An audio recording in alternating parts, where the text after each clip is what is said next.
Okay, the seventh installment of the MCU in chronological order takes us to the sixth film of Phase 1 and the conclusion of said phase with the Avengers. The 4-year build-up to put all these different superheroes into one gigantic team and movie. How did Josh Whedon pull this off? Well, 11 years later, I can honestly say that this movie still greatly holds up. The first Avengers movie is still a lot of fun, and it's still probably the most ambitious superhero movie ever put to film. Because of the Avengers, if this movie would have failed, the MCU would have failed, because everything hinged on the Avengers. Everything from phase 2 to now all hinged on the success of this particular movie, pretty much, making the money that it did. And since it did, we now have what the MCU pretty much became what it became. And when you look back on this movie now, 11 years later, with hindsight and everything that's happened in the MCU lore, the Avengers is still a really good. It's still just a really good superhero movie. Now, the story of this movie is not deep at all. It picks up basically where Thor leaves off, with Loki still being alive, and he's planning an invasion of Earth. And he has this, and he's being backed by a mysterious benefactor who is giving him an army in order to attain this goal. And of course, Loki has the power of the Tesseract, in which he's able to mind control people to be in his to be in his lackeys, so to speak. Now, even though the story ain't that deep, and this movie pretty much started the downfall of Loki for me. I know for a lot of people this started Loki's popularity, but for me it started his downfall, because he went from being a serious villain into being a jokey type of villain. But I'll be lying if I say that Tom Hiddleston wasn't a lot of fun as the character of Loki, because he is. I think this movie actually does have some of my favorite Loki bits in it, particularly when he meets Thor. When he meets Thor for the first time since his supposed death. I like that whole conversation with them in the woods. I thought that was actually really good. I like his bantering with Black Widow when he's being held captive, and I like just the little moments he has with characters here and there. I think Tom Hiddleston as an actor really started to come in his own in grasping who Loki is as a character, which is this snarky, slimy type of guy, but also has a charisma to him in which you just can't take your eyes off him. Tom Hiddleston, and even when Tom Hiddleston is not playing Loki, the man is just a very talented actor in general. And again, I like him as Loki. I don't like the way Josh Whedon wrote the character of Loki, because there are some instances where can come across as a dummy, particularly when Loki doesn't realize that Black Widow is getting into his head, and basically he gave up his plan to her, and he looks completely dumbfounded by it. I mean, come on, Loki, really? You're the god of mischief. How could you not see that? There's also the scene where, during the final battle, where Hawkeye shoots an arrow at him, and Loki catches it, showing good reflexes, but didn't realize that it was a bomb. And then Loki goes head to head with the Hulk, and the Hulk pretty much just slapjacks him, turns him into his little punching bag. So, there are moments in this movie where Loki can come across as both cool and both as a joke all at the same time. I mean, one of the scenes where he comes across as cool is where he has this entire town pretty much kneeling before him, and he's about to kill this old man before Cap comes in to save everyone. That's another cool Loki moment. Like Loki does have some cool moments peppered throughout this movie, and he has a lot of moments that, even though they are rib ticklers here and there, he does come across as a joke in some scenes as well. Like the threat of Loki from that first Thor movie started to go down with this movie. Now that I got that, and of course it's revealed at the end with Thanos that Loki was just a pawn. Thanos was really pulling the strings behind this whole movie, and Loki was just being used as a pawn. So, which is not really a surprise, because Loki doesn't have that kind of brain power to stage this kind of invasion, because he's too vain, he's too greedy. So yeah, Loki as a character can give or take. As performance-wise, I like it a lot. The chemistry he has with the Avengers, I thought was actually really well done. And I really like the scene of Loki and Stark having a conversation in Stark Tower too. That's good stuff. Now let's talk about the actual team itself. You have Iron Man, Hawkeye, Thor, Captain America, Black Widow, and Hulk.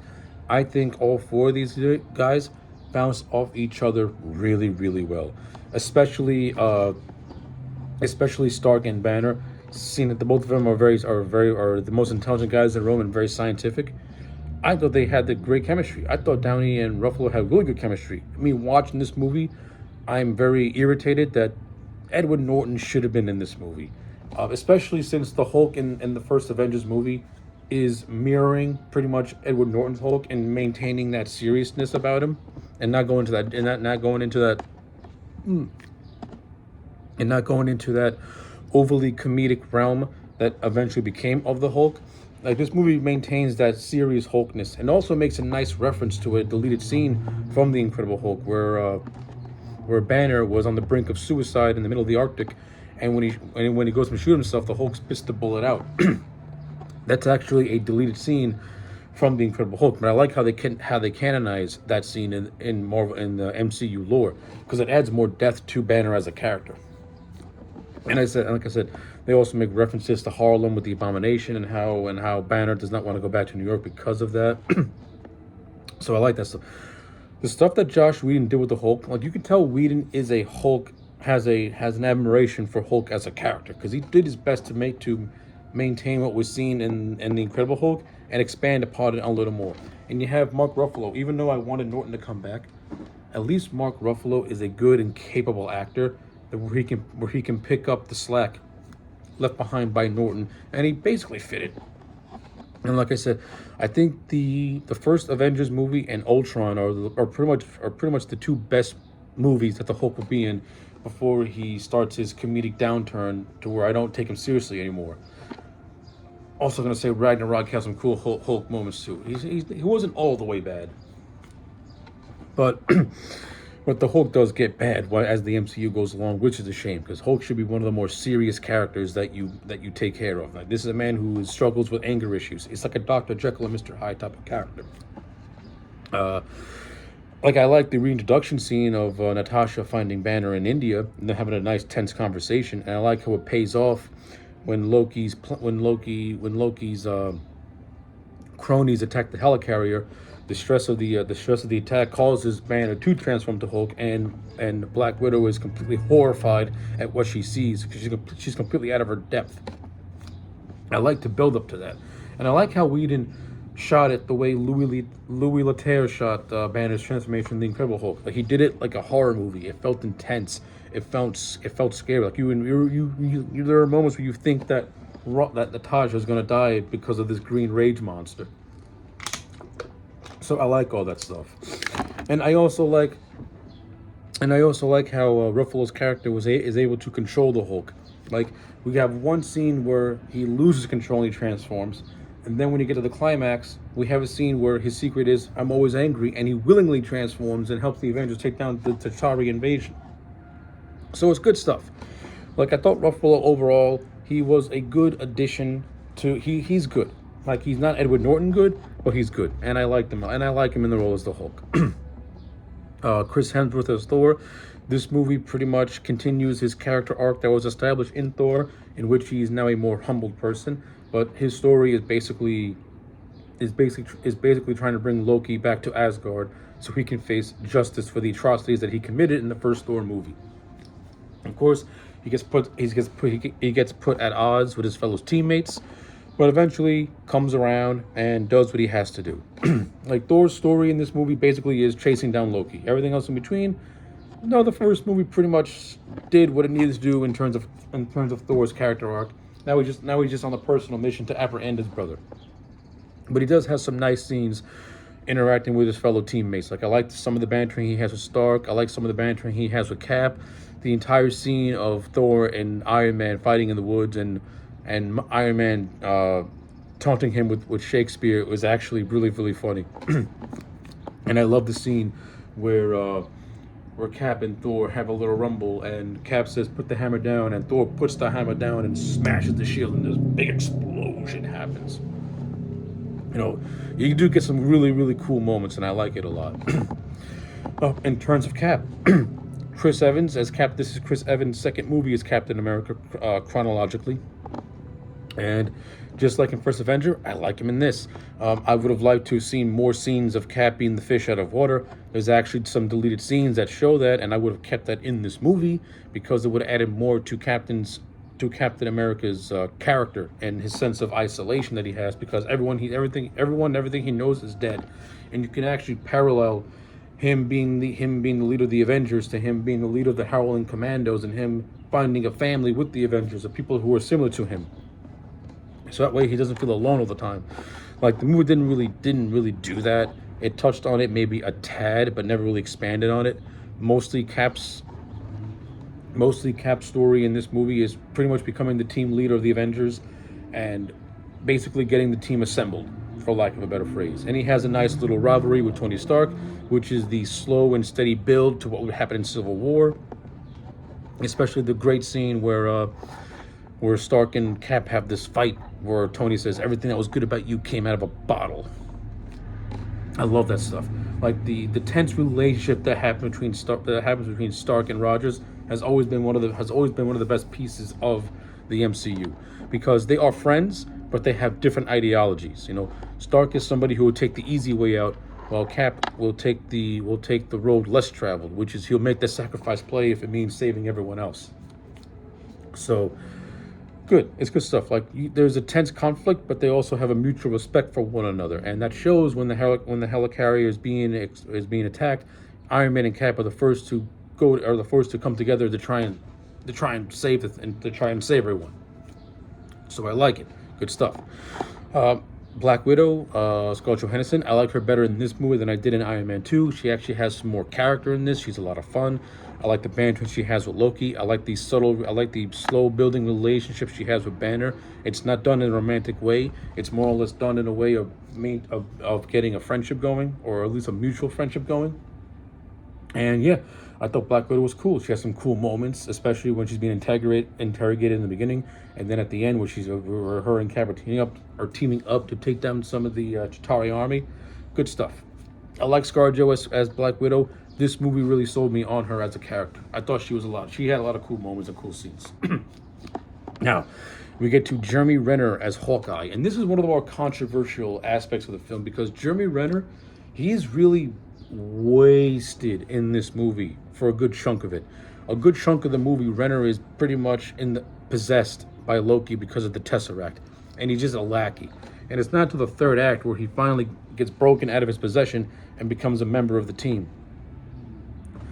So pretty much for the first two acts, Renner isn't really doing much of anything. He barely has any action sequences or has any character. He's just there. It's not to the third act where he's breaking out of his where he gets broken out of his state, where he actually gets to do some cool stuff.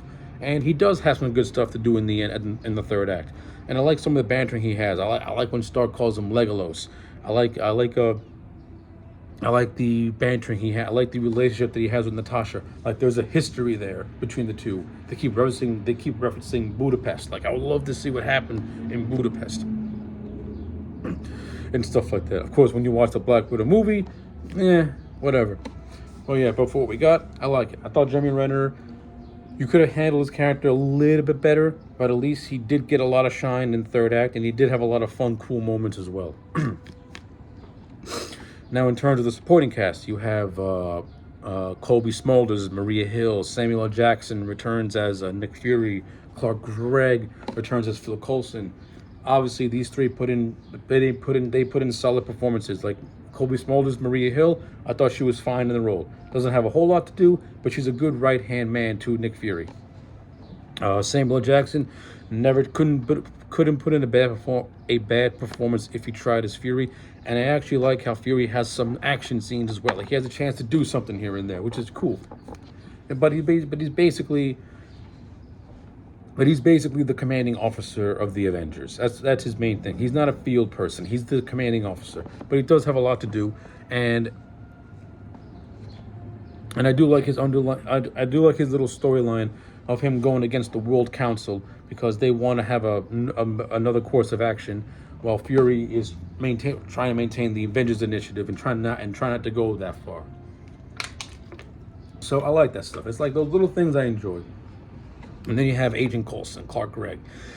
I like Coulson since the first Iron Man movie. I like him in this. I like the bantering that he has with Pepper, where they talk, where they have a developed friendship from that first Iron Man movie.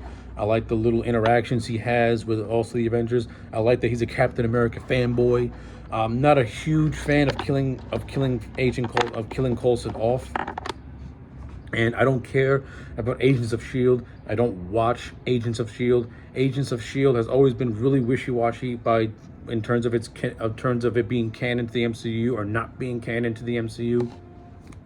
Like, the MCU can't make up its mind if they want to have Agents of Shield be canon or not. As far as I'm concerned, Phil Coulson was killed by Loki, and he never came back. If the movies don't acknowledge it, I don't acknowledge it, because at the end of the day, the TV shows are just supplemental material to what the overall narrative is, which is the movies.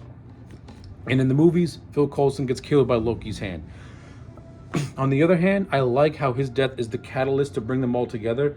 But on the other hand, why did you gotta kill off Phil? Because I like the character of Phil Coulson. You could have did so much more with that character as the MCU went on to Phase 2. That's just me. Like, Coulson is that one character that can go into different these different into these different movies and be that linchpin that links everyone together. And he was for Phase 1. I would have kept him around a little bit longer. That's just my opinion personally. But I do like how Josh Whedon handled Phil Coulson's death, and I do like before he died, he got a chance to like get a lick on Loki. So Phil Coulson died like a badass and not like a chump, and his death is what got the Avengers to unite. So that's cool. At least I can't complain with that. I did enjoy that. All right, let's wrap this up now. This review is going a little too long. So in terms of the action sequences and Josh Whedon's directing, I thought this movie is actually well made for the most part. The action sequences are all really well done, with the big one, of course, being the Battle of New York with the Avengers taking on the Chitauri army, which is just a lot of fun and just a lot of just bombasticity happening. This is where the Hulk gets a chance to shine as a character, and he goes full-blown ape on everything. So I thought that was a lot of fun. A lot of the Avengers have their moments to shine, especially Tony making the ultimate sacrifice, which is a nice little callback to the argument that he and Cap had. Like, Tony nearly dies trying to save everyone until Hulk does a rage scream and Tony snaps out of it. He's like, "Roo!" So I like that.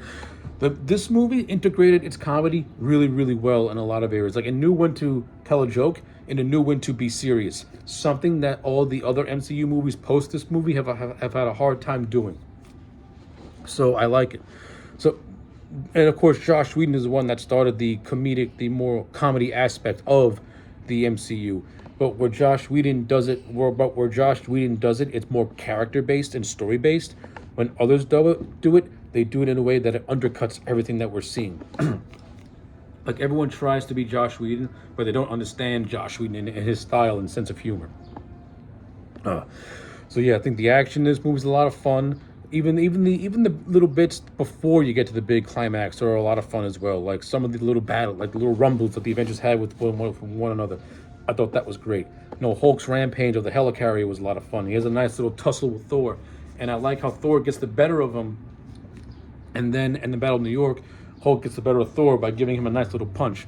This is actually cool because when you get to Thor Ragnarok, it makes sense that Hulk and Thor would be a team together. The first Avengers movie teased the little rivalry between these two. So I like this. So I actually like that a lot when you look at it in the grand scheme of things in a larger picture. But also when you watch this movie in hindsight, you have a big battle of New York and invasion. Where the hell's Captain Marvel? Where the hell's she? Now I understand if Fury doesn't view this as a big national threat. So okay, you want to get the team together, but when you watch everything chronologically, you're scratching your head. Hey, shouldn't Captain Marvel be here? Not that I'm complaining that she's not, because I don't care for Captain Marvel. But it's just like one of those questions where you wonder, what kind of a threat does Fury deem probable to call Captain Marvel? So a threat of alien invasion from outer space, destroying New York and possibly everyone else, is not a big threat to you. It's just one of those little things that you question when you watch these movies in chronological order. All right, what else do I want to cover? I think I covered basically everything I wanted to cover with Marvel's the Avengers. Overall, I think this is still a really good movie, and it pretty much was the real start of the MCU was the Avengers, because once this movie became a massive success, the entire franchise just made a career of printing money. But again, it all hinged on how this movie was going to do in the grand scheme of things. And in the grand scheme of things, the Avengers is still a lot of fun and just an overall good movie. This is just a good movie with a lot of good character moments, a very quippy, good action, and all the characters and their personalities mesh with each other really, really well. And the actors also have very good chemistry with one another. Even though I wasn't a fan of Norton being replaced, Mark Ruffalo is a good replacement. You know, I like the little scene of him meeting Harry Dean Stanton, and they make a reference to Alien when Harry Dean Stanton's character calls Banner an alien. I like those little things because Harry Dean Stanton was an alien himself. So yeah, despite some negative flaws here and there, this is still a very damn good movie, and I'm gonna give it a solid. Let's see. I'm gonna give this movie an 8 out of 10. Now, when I first reviewed it, I gave it a 9. But now when I watch it more in hindsight, it does have some problems here and there. Like Loki went from being a legitimate threat in the first Thor movie to a bit of a clown in this movie. And you find out that he's basically more or less a pawn from a more bigger threat in Thanos, which gets revealed in the post-credit scene. But as an overall experience, The Avengers is still a lot of fun. It really is still a lot of fun. The plot could have been a little more. The plot could have had more to it. Instead, it's just an alien invasion plot. But what makes the movie work is the characters and their interactions and the way Josh Whedon wrote them and the way he handles the action sequences. That is what makes The Avengers an 8 out of 10 movie. So yeah, let me know your thoughts in the comment sections down below. Like the video and subscribe, and I'll check you back next time for more.